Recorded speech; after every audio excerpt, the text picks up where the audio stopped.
Avis vascular centre, మన దేశంలోనే the best varicose vein hospital. Sir, సినీ నిర్మాత చేదు విషయం అమృతరావు గారా? సార్ నమస్తే సార్, నేను లొడలడను సార్. నా కలం పేరు లొడలడ, సరికొత్త కథా రచయితని. నెల రోజుల క్రితం మిమ్మల్ని కలిసినప్పుడు ఓ స్టోరీ లైన్ వినిపించాను కదా సార్. రాయలసీమ రక్తపాతం అని బాగుంది, డెవలప్ చేయమన్నారు. బ్రహ్మాండంగా చేశాను సార్, అద్భుతం. 3 గంటల స్క్రిప్ట్ రెడీగా ఉంది. ఏంటి ఇప్పుడే ఫోన్ లో వినిపించమంటారా? Okay sir. Sir, Rayalaseema faction leader బాంబుల సాంబయ్య కూతురు హీరోయిన్, ఈరప్పన్ మేనలుడు హీరో. ఈడు బాంబుల సాంబయ్య కూతురుని ప్రేమించాడు. సాంబయ్య ఒప్పుకోలేదు సార్. కానీ హీరో ఆ పిల్ల ఇంటికెళ్లి శివజనం మీద 4 సెంటప్పకాయలు పడేసి ఆ పిల్ల చెయ్యి పట్టుకుని లేపుకుపోయాడు. బాంబుల సాంబయ్య గ్యాంగ్ హీరోని తరుగుతా వస్తుంది. 350 టాటా సుమోలు, అన్ని వైట్ కలరే, 10 పటాన్ ట్యాంకులు, 3 హెలికాప్టర్లు, 250 గుర్రాలు, 4 రైళ్లు, 1000 సైకిళ్లు, అందరి చేతుల్లో బాంబులు, గొడ్డళ్ళు. హీరో వెనక నుంచి ఒక ఫ్యాక్షనిస్టు అలా గొడ్డలిసిరాడు. హీరో వెనక్కి తిరగకుండానే దాన్ని గాల్లో పట్టుకుని మళ్ళీ వెనక్కిసిరాడు. అది గురిగా వెళ్లి ఆడి గుండెల్లో గుచ్చుకుంది. డిటిఎస్ లో ఆడి చావు కేక. హీరో హీరోయిన్ తీసుకుని ముళ్లల్లో పరిగెత్తాడు, రాళ్లల్లో పరిగెత్తాడు, కొండల్లో పరిగెత్తాడు, నీళ్ల మీద పరిగెత్తాడు, ఎడారుల్లో పరిగెత్తాడు. పరిగెడతానే ఉన్నాడు. చివరికి చేసేది లేక హీరో హీరోయిన్ ని తీసుకుని శ్రీహరికోట రాకెట్ కేంద్రంలోకి దూరాడు. మర్నాడు ప్రయోగానికి సిద్ధంగా ఉన్న రాకెట్ లో దూరి తలిపేసేసుకున్నాడు. హీరోయిన్ భయపడిపోతా హీరో గుండెల మీద వాలిపోయి, నాకు చాలా భయంగా ఉంది, నన్ను ఎక్కడికైనా తీసుకెళ్లిపో అంది. హీరో హీరోయిన్ ని గుండెలకి హత్తుకున్నాడు. ఈ దిక్కుమాలిన ఫ్యాక్షనిజానికి దూరంగా ఏదన్నా గోళంలోకి వెళ్లి హ్యాపీగా బతుకుదామన్నాడు. అంతే, రాత్రికి రాత్రే మర్నాడు ప్రయోగానికి సిద్ధంగా ఉన్న రాకెట్ ని ఆకాశంలోకి అంగారక గ్రహం వైపుకి దూసుకుపోయేలా చేశాడు హీరో. వెనకాల నుంచి ఎర్రి ఫ్యాక్షనిస్టులు తరువుకుంటా వచ్చి నోరెళ్లబెట్టి ఆకాశం వంక సొత్తున్నారు. ఆకాశంలోకి రాకెట్ అలా వెళ్ళిపోతుంది. వీళ్ళు నోరెళ్లబెట్టి ఇలా సొత్తున్నారు. మధ్యలో ఈ మహాశూన్యంలో విశ్రాంతి, విశ్రాంతి, విశ్రాంతి. ఏంటి సార్, సెకండ్ హాఫ్ వినక్కర్లేదా? ఎందుకని సార్? మీకు బాగా నచ్చిందా? Thanks sir, thanks sir. అబుష్ అబుష్. మనం మాట్లాడటం మొదలు పెడితే ఎవరైనా ఇలా బొమ్మల్లా ఉండిపోవాల్సిందే. అవి మాటలా? మీ కథ విని మెంటలెక్కిపోయింది సార్. శభాష్. మేము మామూలు మనుషులం, మీరు మహారచయితలు. 200 ఇప్పించండి సార్.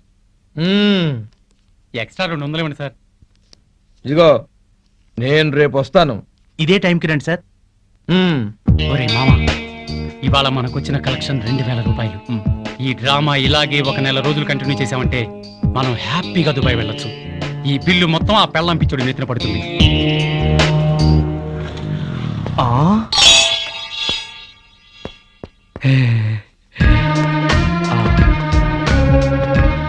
హలో, ఏం శ్రీనివాస్ బాయ్, నువ్వు చాలా చాలా అదృష్టవంతుడివి.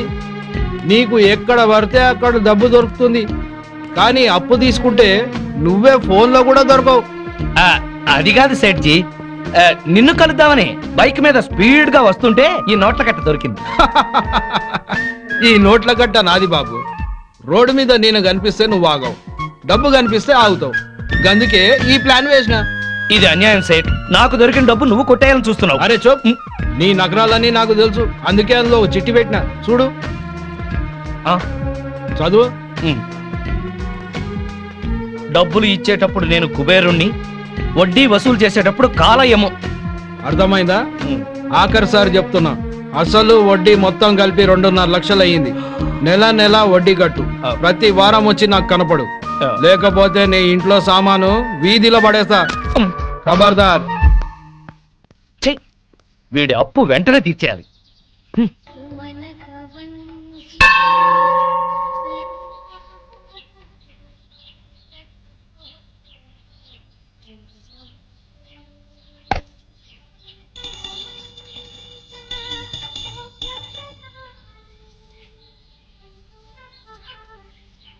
హే మంజుల,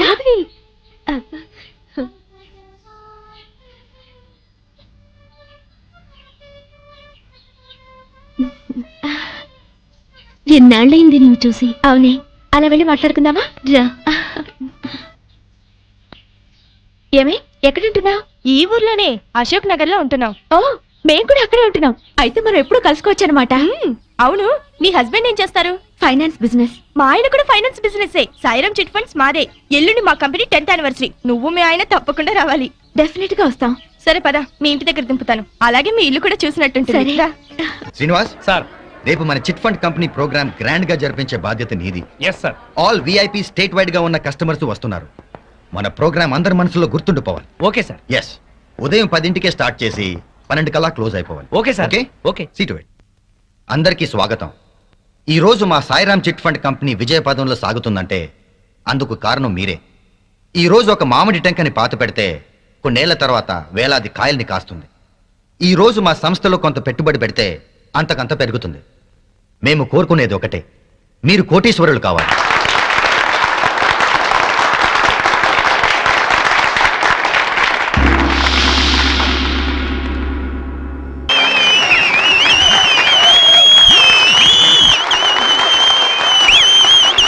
ఈనాటి ముఖ్య అతిథులు కేంద్ర ఆర్థిక శాఖ కార్యదర్శి శ్రీ ఆర్ఆర్బి శాస్త్రి గారు మిస్టర్ శ్రీనివాస్ ని బుకేతో అభినందిస్తారు. Sir please. Srinivas, extraordinary, congratulations, keep it up. ఆయనే మా హస్బెండ్. ఆ శ్రీనివాస్ గారే మా ఆయన. రియలీ బాగుంది. మన ఇద్దరం క్లాస్మేట్స్. మన హస్బెండ్స్ ఇద్దరు బిజినెస్ మేట్స్. మీ ఆయన పర్ఫార్మెన్స్ అద్భుతంగా ఉంది. మా ఆయనే నాకు చెప్పలేదు ఇంత మంచి ప్రోగ్రామ్ ఉందని. ఉండు, ఆయన సంగతి చెప్తా. ఏం చేస్తావు? సరే, రేపు ఆదివారం మీ హస్బెండ్ ని తీసుకుని మా ఇంటికి డిన్నర్ కి రా. అప్పుడు మన ఇద్దరం క్లాస్మేట్స్ అని మనం ఈ ప్రోగ్రామ్ చూసామని ఆయనకి చెప్పి సర్ప్రైజ్ చేస్తాను. Wow, wonderful, good idea. సరే అయితే బాయ్. బాయ్. ఫంక్షన్ బాగా జరిగిందండి. మీరు చక్కగా మాట్లాడారు. శ్రీనివాస్ గారి రూపాయి దండకం సూపర్. అందరూ చాలా బాగా ఎంజాయ్ చేశాం. వాడు ఇటువంటి ఫంక్షన్స్ కి కస్టమర్స్ కి కబుర్లు చెప్పి పడేయడానికి పనికొస్తాడు. అందుకే ఈ ఉద్యోగంలో పెట్టుకున్నాను. ఉద్యోగంలో పెట్టుకోవడం ఏంటి? ఆ. ఆయన మీ పార్ట్నర్ కదా? వాట్? వాడు నా పార్ట్నరా? అవును. నీకెవరు చెప్పారు? వాళ్ళ ఆవిడ నా ఫ్రెండ్ అండి, తనే చెప్పింది. I see. Sir. Shut up! Office car తీసుకెళ్లి సొంత కారని చెప్పుకుని వాడావు. ఇచ్చిన ఉద్యోగం అడ్డం పెట్టుకుని అప్పులు చేశావు. ఆ సేట్ ఎవడో వచ్చి ఆఫీస్ లో గొడవ చేసేలేడు. పైగా నా పార్ట్నర్ అని చెప్పుకుంటున్నావు. సిగ్గు లేకుండా నిలబడ్డామే. నీకు రావాల్సిన డబ్బులు తీసుకుపో. పో. సార్, ఇంకొక ఛాన్స్. Get out!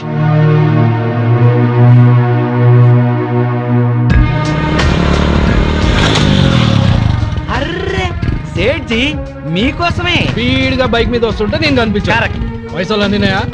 ఇంకెంత 2 నెలలు. అరే ఏంది బై, ఇలా ఎన్నిసార్లు వాయిదాల మీద వాయిదాలు వేస్తావు? ఆ, ఇదే ఆఖరిసారి, ఇంకెప్పుడు అడగను. సరే బై, నువ్వు చెప్పినట్టే 2 నెలలు అవుతా. కానీ నువ్వు నాకు ఒక చిన్న హెల్ప్ చేయాలి. చెప్పు సేట్జీ, నీకోసం ఏమైనా చేస్తాను. విజయవాడలో నా దోస్త్ బయన్ కి షాదీ ఉంది. ఈ నగల పెట్ట ఈడ మర్చిపోయిండు. ఓహో. అందుకు నువ్వైతే నమ్మకస్తుడు అని ఆ. జాగ్రత్తగా తీసుకెళ్లి ఇస్తావని హే. నీకు ఇస్తున్నా. ఆ. తీసుకెళ్లి విజయవాడలో ఇయ్యాలి. ఎక్కడ? అడ్రస్ ఇస్తా, ఈ అడ్రస్ లో ఇయ్యాలి.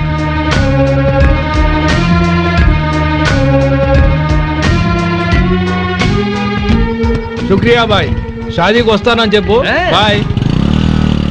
హలో మాధవి, ఆ, ఆఫీస్ పని మీద అర్జెంట్ గా బెజవాడ వెళ్తున్నాను. రాత్రికి ఇంటికి రాను, నువ్వు భోంచేసాయి. అలాగే. రేపు పొద్దున్నే వచ్చేస్తారుగా? పొద్దున్నే వచ్చేస్తా. ఓకే. ఓకే.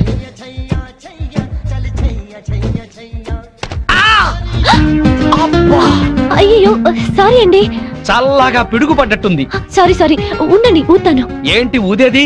నువ్వు పడేసిన నలక బాటిల్. సారీ అండి, పైన బ్యాగ్ పెడుతున్నాను, బాటిల్ జారీ. వద్దు, ఎక్స్ప్లెనేషన్ వద్దు. నా రెటీనాకి ఏదైనా కావాలి, అప్పుడు చెప్తా మీ సంగతి. ఏం కాదండి, డోంట్ వరీ. మీరు ఎప్పుడైనా నేత్రదానం చేశారా? లేదండి. నా కంటికి ఏదైనా అవ్వాలి, మీ 2 కళ్ళలో ఒకటి దానం చేయాల్సి వస్తుంది. మీ కన్నుకి నా కన్ను హామీ, ఏం భయం లేదు. అయితే సరే. హే సీను, ఎవరు? నువ్వా? ప్రియా, నువ్వా? ఏంటి అల్లరి? చిన్నప్పటి నుంచి నువ్వు మారలేదా? అమ్మా తల్లి, 15 ఏళ్ల తర్వాత నిన్ను చూసి పోయిన కన్ను తిరిగి వచ్చినట్టయింది. పొరపాటున ఎవడో మెంటల్ గార్డ్ మీద బాటిల్ పడేశానని భయపడ్డాను. ఏం చేస్తున్నావు ఇప్పుడు? బిజినెస్ పెళ్ళైందా? అయింది. నువ్వు పెద్ద చీట్వి. ఏ? చిన్నప్పుడు నాకేం చెప్పావు? ఆ? అదే, మనము అమ్మ నాన్న ఆట ఆడుకునేటప్పుడు ఆ, పెద్దయ్యాక నన్నే పెళ్లి చేసుకుంటానని చెప్పేవాడు కదా నువ్వు. అవన్నీ నీకు బానే గుర్తున్నాయి. అంటే మన స్వీట్ మెమరీస్ అన్ని మర్చిపోయావు అనమాట. అసలు నువ్వేం బాయ్ ఫ్రెండ్ రా బాబు. హ, సరేలే గాని నువ్వేం చేస్తున్నావు? ఎంబీఏ పూర్తయింది, ఇక్కడే జాబ్ చేస్తున్నాను. అమ్మని ఊరి నుంచి తీసుకురావడానికని వెళ్తున్నాను. ఓ ఆ, నువ్వు రాగానే తప్పకుండా మా ఇంటికి రావాలే. ఇది మా ఇంటి అడ్రస్. ఓకే.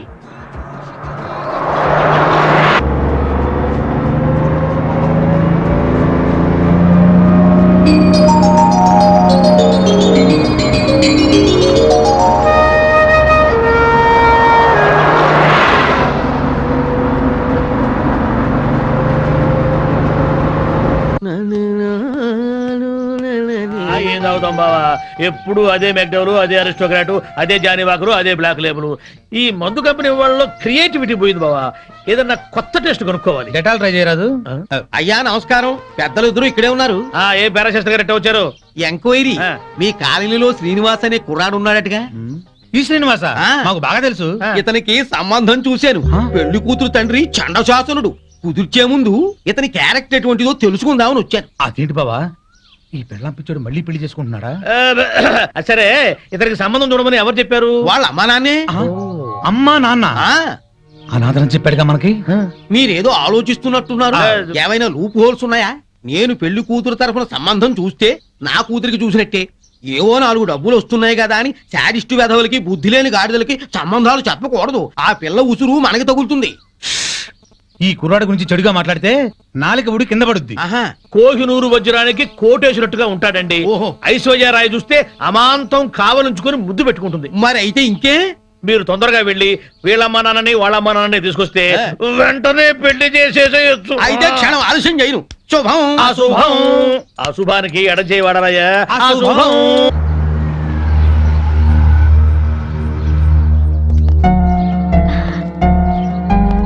రా మంజుల, నేను నీకు ఫోన్ చేసి వద్దాం అనుకున్నాను. మా ఆయన ఆఫీస్ పని మీద ఊరెళ్ళారు. ఆఫీస్ పని మీద? అవును. ఏ? సారీ మాధవి, నీకో విషయం చెప్పాలి. ఏమిటది? మీ ఆయనకి మా వారితో ఎలాంటి పార్ట్నర్షిప్ లేదు. ఇన్ఫాక్ట్ మా కంపెనీలో క్లర్క్ గా పనిచేస్తూ పార్ట్నర్ అని అబద్ధం చెప్పాడు. ఈ విషయం తెలిసి ఈ రోజు ఆయన ఉద్యోగం నుంచి తీసేశారు. నువ్వేం బాధపడకు, మా ఆయనకి నచ్చజెప్పి మళ్ళీ ఉద్యోగం ఇచ్చేలా చేస్తాను. బట్ మీ ఆయన్ని కంట్రోల్లో పెట్టుకో. బాయ్.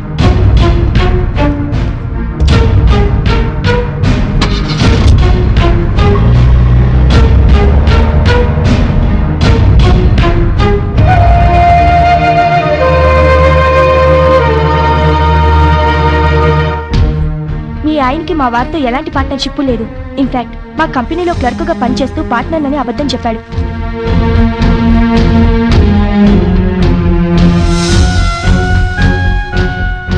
ఈ రోజు ఆయన ఉద్యోగం నుంచి తీసేశారు.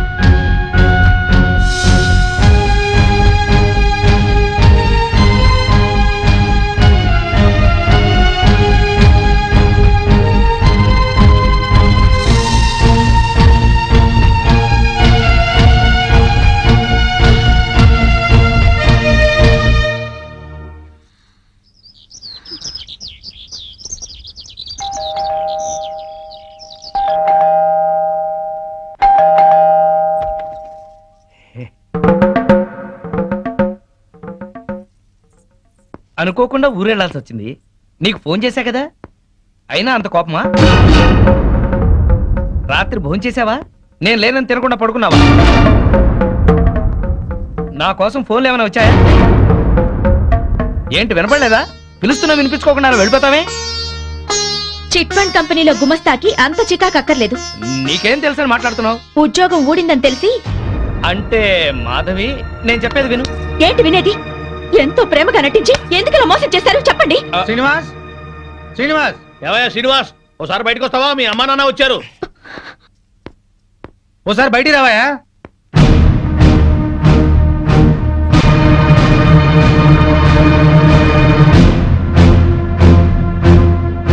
నీకు పెళ్లిగారేదని ఎవరో పిల్లని ఇవ్వడానికి వచ్చారయ్యా. ఏమిటి, ఇతనికి పెళ్ళయిందా? మాకు తెలిసి ఒకే పెళ్ళయింది, ఆవిడే ఆ ఒక్క పెళ్ళాం. ఏమిటి మీ అమ్మా నాన్న కూడా తెలియకుండా చేసుకున్నావా ఈ అమ్మాయిని? అవ్వా, మా సంగతి తెలియక వాళ్ళు నీకేదో పెళ్లి సంబంధం తీసుకొచ్చారయ్యా. ఏంటండి ఈ నాటకం? మీ అమ్మా నాన్న దివిసీమ తుఫాన్లో చచ్చిపోయారని చెప్పి నన్ను పెళ్లి చేసుకున్నారు. వాళ్ళు బతికుండగా అలా చెప్పడానికి సిగ్గుగా లేదు. అమ్మా, దివిసీమ తుఫాన్లో కొట్టుకుపోయిన వాళ్ళ అమ్మా నాన్న మొన్న వచ్చిన సునామీకి ఒడ్డు కొట్టుకొచ్చుంటారు అతనే వరకు. ఏమిట్రా ఇదంతా? మాతో ఒక్క మాట చెప్తే నీ పెళ్లి మేం కాదంటావా? అది కాదు నాన్న. చేసింది చాలే, సమర్థించుకోకు. నువ్వే మనిషివా, ఇలా చేస్తావు అనుకోలేదు. మీకేం చేశాడేంటి? చీట్ చేశాడండి. ఫోన్ తో సహా నా ఆఫీస్ అద్దెకిస్తే నాకు తెలియకుండా నా సంతకం ఫోర్జరీ చేసి ఎస్టీడీ కనెక్షన్ తీసుకుని 50,000 బిల్లు చేశాడు. పైగా 2 నెలల నుంచి ఆఫీస్ అద్దె కూడా కట్టలేదు. ఆగండి రమణ, ప్రతి నెల ఈయన అద్దె డబ్బు నీతో ఇచ్చి పంపించట్లేదు? ఆ డబ్బులు మేము వాడుకున్నాం సార్. ఛీ! మరి ఎస్టీడీ గొడవ ఏంటి? ఆయన సంతకం ఫోర్జరీ చేసి ఎస్టీడీ కనెక్షన్ తీసుకున్నాం. పబ్లిక్ అందరితో ఫోన్లు చేయించి ఆ డబ్బుతో దుబాయ్ వెళ్ళాలనుకున్నాం. డబ్బు తీసుకున్న ఏజెంట్ మోసం చేశాడు. దయచేసి మమ్మల్ని పోలీసులకు పట్టించకండి సార్. విన్నావుగా, అగ్రిమెంట్ రాసి ఆఫీస్ అద్దెకి తీసుకుంది నువ్వు. ఈ బిల్లు డబ్బు ఆ 2 నెలల అద్దె కట్టకపోతే అరెస్ట్ అయ్యేది కూడా నువ్వే. ఏం శ్రీనివాస్, నా బాకీ తీర్చకుండా ఇంకా ఇలా అప్పులు చేసావా? నీ ఉద్యోగం చూసి నీకు 2 లక్షలు అప్పు ఇచ్చాను, ఇప్పుడు అది పోయింది. నా బాకీ ఎలా తీరుస్తావు? ఏమయ్య పెద్ద మనిషి, ఈ నిక్షేప రాయుడికి మళ్ళీ పెళ్ళా? తల్లి తండ్రి బ్రతకుండగానే చచ్చిపోయారని పెళ్లి చేసుకున్న వాడికి నా పిల్లనివ్వాలా? నువ్వో తండ్రివి, అతను కొడుకు. చచ్చా పదండి. ఇదిగో శ్రీనివాస్, ఇప్పుడు నా బాకీ తీర్చకపోతే లారీ తీసుకొచ్చి సామానంతా తీసుకెళ్తా. పోలీస్ కమిషనర్ కు ఫోన్ చేసి అరెస్ట్ అయిపిస్తా. సేట్ సామానంతా తీసుకెళ్తే మరి నా సంగతి ఏంటి? ఎవరో ఒకరి కొంప ముంచి తీరుస్తాడేవయ్యా. పార్వతీ పరమేశ్వరు లాంటి అమ్మా నాన్నని అంత మాట అన్నాడంటే నమ్మలేకపోతున్నాం. ఇలాంటి కొడుకుని ఎక్కడా చూడలేదు. తల్లిదండ్రి చచ్చిపోయారని అబద్ధం ఆడి పెళ్లి చేసుకోవడం కంటే నాలాగా పెళ్లి పెటాకులు లేకుండా ఉండడమే నయం. సైలెన్స్! ఎవరు మాట్లాడకండి. 35 సంవత్సరాలు టీచర్గా పనిచేసి రిటైర్ అయ్యాను. నా 65 ఏళ్ల జీవితంలో ఒక్క మాట పడకుండా బతికాను. జీవితంలో అడుగు పెడుతూనే ఇంత మచ్చ తెచ్చుకున్నావేరా? రిటైర్ అయి హాయిగా హరిద్వారంలో ఉంటున్న వాళ్ళం. నీ పెళ్లి బాధ్యత ఒకటి ఉందని వచ్చావురా. నీ నిర్వాహకానికి సిగ్గుపడేటట్టు చేశావు కదరా. 3 నెలల్లో ఈ బాకీలన్నీ తీర్చు. నీకు చేత కాకపోతే చేతులెత్తి దండం పెట్టు. నిన్ను కన్న పాపానికి అనా పైసలతో సహా ఆ అప్పులన్నీ నేను తీరుస్తాను. అయ్యా, నా మాట మీద ఏమాత్రం నమ్మకం గౌరవం ఉన్నా దయచేసి వెళ్ళండి. శ్రీనివాస్, ఈయన ముఖం చూసి మాట నచ్చి వెళ్తున్నాం. పైసలు జల్దీ అరేంజ్ అయ్యి.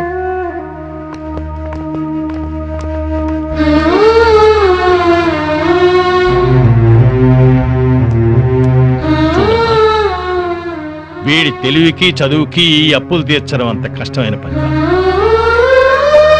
ఒరేయ్, చచ్చిపోయిన నీ తండ్రికి తద్దినం పెట్టకపోయినా పర్వాలేదు, చేసిన అప్పులు తీర్చరా.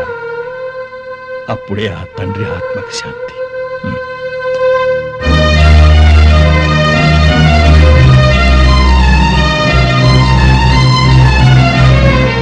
అమ్మా,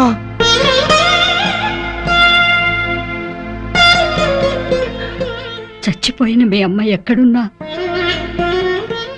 నువ్వు బాగుండాలని కోరుకుంటుంది బాబు.